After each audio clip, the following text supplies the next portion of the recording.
We started Battlefield Farm technically the farm started in 2019. The mission started in 2018. I was pastoring Tabernacle Baptist Church, and we started a community garden. And in preparation for the garden, a friend of mine from the botanical garden had come by to kind of give us a layout, figure out things, and we got into this conversation about food disparities and food desert. And with that conversation, as a result of that conversation, I knew the community garden had a much larger mission of fighting food disparity in the 37915 zip code, because there is no grocery store in the 15 zip code. So nobody has access to fresh produce.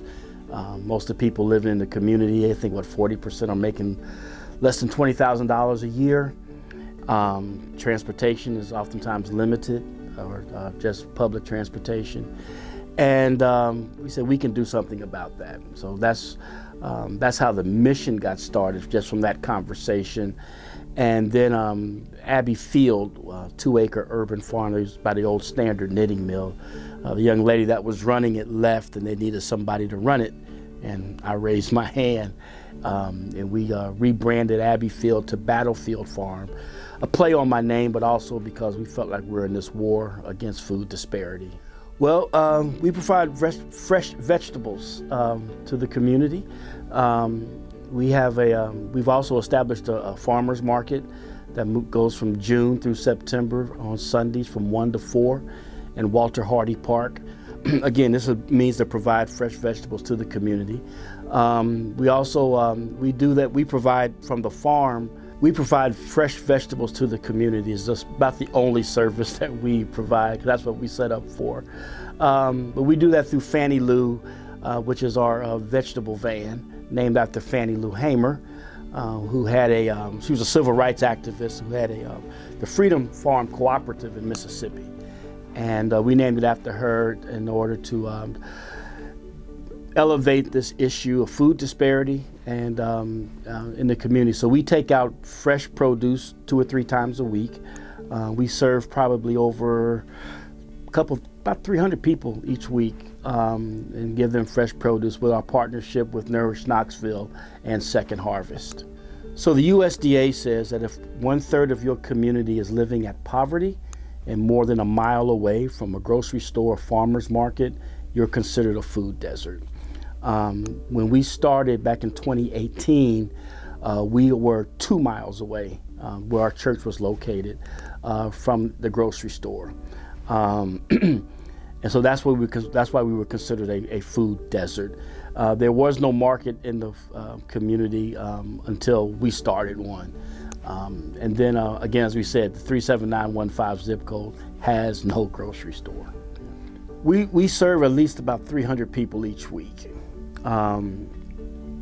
We think we're making impact in the fact that when you don't have access to fresh, affordable fruits and vegetables, that comes along with a lot of negative consequences, particularly in the health department, okay?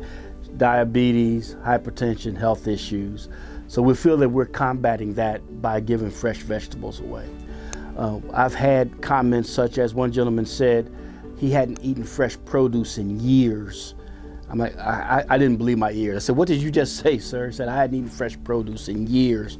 And I said, "Well, we're going to try to at least make that weekly now." And we've heard comments and have testimonies of people who literally said they would not have eaten this week if it wasn't for the fresh produce we're giving. Because a lot of people when you have a limited income, fresh produce is expensive, don't have adequate transportation. You're going to eat what you got, what's around you. You know, that's fast food, processed foods, and those all have negative health issues, would cause negative health issues. COVID really didn't affect us much. We were outside in the garden, okay? We didn't start the veggie van until actually just a year. Actually, we've been doing the veggie van a year. So we were just doing the garden, and with had limited access at the at the farmers market that we have. So we had the social distancing and everything, but in terms of the mission and things like that, that did not really affect us at all. Yeah, sadly, yes. My goal is to go out of business because there will be enough fresh produce and affordable fresh produce in the community. But the demand is daily and the need is great. We can easily go every day and probably serve 100 people each day at least. We have been getting requests I've gotten requests as far as Madisonville, Louisville, Kentucky, actually. Can you bring the veggie van? No, I can't. That's why we've kind of limited our focus to the 37915 zip code. That's where I live. That's where we do our work. And so we've kind of stayed focused on that, even though we know that the need is greater across the city, actually. Well, we would love to be able to get more land if possible, and to be able to serve more people. I think even if we did get a grocery store or whatever, we would still love to continue, serving fresh produce right from the ground. But we're also trying to teach people to do their own gardening, my goal is if we could get everybody to grow one crop, just master one crop, we could practically eat for free, and I believe in this whole food sovereignty. If we could practically eat for free, you make good tomato, you grow good tomatoes, Bill grows good okra, Sam and Sue, they grow good collard greens or whatever, and we trade, we barter, we negotiate, but we also become community. Our theme is, Battlefield Farm, fighting food disparity, creating community. Because that's real important to me, that we create a community that's concerned about each other and becomes food sovereign. And then, like I said, if you grow good tomatoes, I'm going to watch out for your tomatoes. I'm going to make sure nobody vandalizes your tomatoes. So yeah, we have we are just volunteers. And we have about 5 or 6 who are committed, 2 or 3 who have been with me since the inception. And they usually come out on a weekly basis. Some come out mostly Saturdays are volunteer day when people just come out. We also have a lot of groups who've signed up to come out. We don't hurt for volunteers, we hurt for consistent volunteers, But yet, so this year we received a nice donation, so we were able to hire this year an intern. So we're going to have 7 interns, young African American high schoolers. We're going to teach them about farming and everything and gardening, and hopefully they'll be able to carry on the banner once we pass. I hope I don't pass too soon, but I'm getting old, yeah. Concord United Methodist Church, on occasion, would give me sweet potatoes. And when I say they gave me sweet potatoes, they gave me like a ton of sweet potatoes, 210-pound bags of sweet potatoes. And I had other farms who've given me, just these huge truckloads of green beans or whatever. And so I would get on Facebook, do Facebook Live, say, hey, come get these taters, get them off my truck or whatever. And within 2 or 3 hours, they're gone. Then it hit me that the demographic that I'm particularly trying to reach may not have internet, may not have adequate transportation. How do I get this to them? Oh, we'll do a veggie van. So that's how it came about. What's beautiful for me was that we got the van. A good friend of mine, Reuben Mitchell, we took the seats out and put in the shelving and everything. And I got to think, I'm like, how am I going to fill this every week? Because I don't grow enough to fill this thing every week. And the church isn't giving me sweet potatoes every week. How am I going to fill it? And I reached out to Nourish Knoxville and asked them, I said, hey, do you have any farmers who might want to donate and things like this? And it so happened that Nourish had received a COVID grant to purchase the produce that the farmers don't sell at market. They said, well, we'll just give you that. Cool. So we partnered with them, and we would go to the market, the Market Square Market, every Wednesday, fill up and take it out. Then we also partnered with, the next year we partnered with Second Harvest, and they also give us fresh produce. So we give out probably about, like I said, a ton. Each trip we do about a ton. So we're doing like 3 trips now a week. So it's sad. I mean, when we go to some of these subsidized housing units, to see the people who are extremely grateful. But I mean, one day I looked out there and I told the volunteers, I said, look at this. And it was literally a line of people in wheelchairs, and it was like, it was sad, but yet it was like a little bit, hey, we can bring them this fresh produce, Yeah. I heard a story of a lady who was, she said it takes her 2 or 3 hours to go to the grocery store because she has to take public transportation, which is absolutely foreign to me because I've always had a car.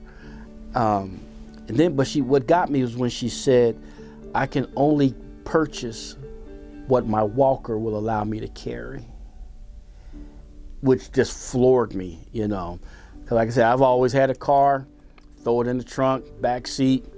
I got kids, they can take it in. And if I forgot something, I can just go right back to the grocery store, And but for a 3 or 4 hour trip and only can buy what what your walker will allow you to carry, it just floored me. And a lot of the people that come to us, particularly those in wheelchairs, we have to negotiate how we give it to them. Do we put it on the handle? Do we put it on the leg, on the lap? It's just difficult. So those things like that are very concerning to us. But yet we do believe that we're hitting a particular need that's significant, and we're just thankful that we can hopefully impact in a positive way. Absolutely. So one of my goals was to, when I first got started, we did our community garden at the church, and I'm like, this isn't enough. So I reached out to a few of my pastor friends. I said, hey, you got an empty lot? Why don't you do a garden, man? And a couple of them did do it. There's a corner store, Stop and Go, that's also doing one. We're also now working with the Knox County Community Gardens and Growers Alliance. I serve as executive director of that, and we are focusing on the 3791514 zip code and creating more community gardens. We're actually doing one now. I'm meeting with the people tomorrow. We got 36 beds at the Payne Avenue Baptist Church, and we're looking forward to getting that garden going. All we got to do is start putting some seeds in the soil now. We're also a part of Rooted East, which is this movement of trying to get fresh produce into the community, but also more about, as we talked about, the food sovereignty and allowing people to start growing their own. So in a very real sense, what I was dreaming about back in 2018 came to fruition through Rooted East and Knox County Community Gardens Alliance. So so we are trying to get other people to grow. We have 2 or 3 other churches that are going to have said that we could use their property to do a community garden. So we're excited about that. I love working in the dirt, so it's rewarding there, and hanging out with my chickens, I love my girls. And my place is a place of peace. It's usually quiet, and I find contentment there. Is where I go for my times of meditation and prayer. But what's been most rewarding for me is the people. We've created some great relationships with people in the community, and their thankfulness has been a great reward to me. Knowing that, I can't tell you how many folks said, I had nothing to eat this week. Man, you were right on time because I didn't know what I was going to do for dinner tonight, or things like that. I'm hearing that daily. So that's rewarding to me, know that we're hitting that particular need. You can contact us through our website, battlefieldfarm.org, battlefieldfarm.org. If you'd like to volunteer or contact us, you can do it chris@battlefieldfarm.org, and we'll direct you in the right path.